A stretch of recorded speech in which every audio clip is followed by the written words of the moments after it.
Welcome to Penrose Learning, where we make understanding easy. You're starting with the quickest recovery path, iCloud. Sign into iCloud. Calm on a browser and open contacts so you can compare what's on the server versus your phone.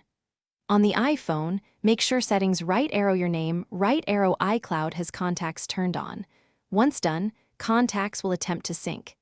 If you also used Finder or iTunes backups, locate the backup date now because you may need it next. These checks save time and tell you whether you need a full restore or just a sync fix.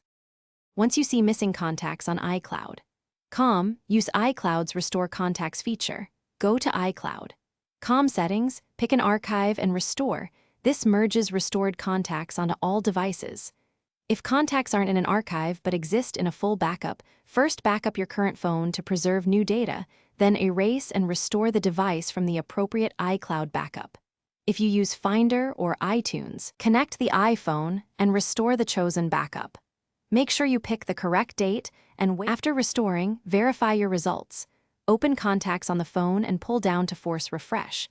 Make sure Wi-Fi is on so iCloud can sync. If contacts remain missing, check settings right arrow contacts, right arrow accounts to ensure other accounts like Gmail or Exchange are enabled and syncing. If you restored an archive but see duplicates, use iCloud. Or the Contacts app to merge or delete duplicates.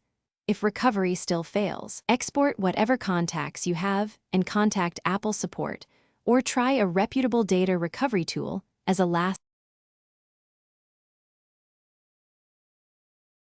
Thanks for watching. If this was helpful, leave a like and consider subscribing. See you next time.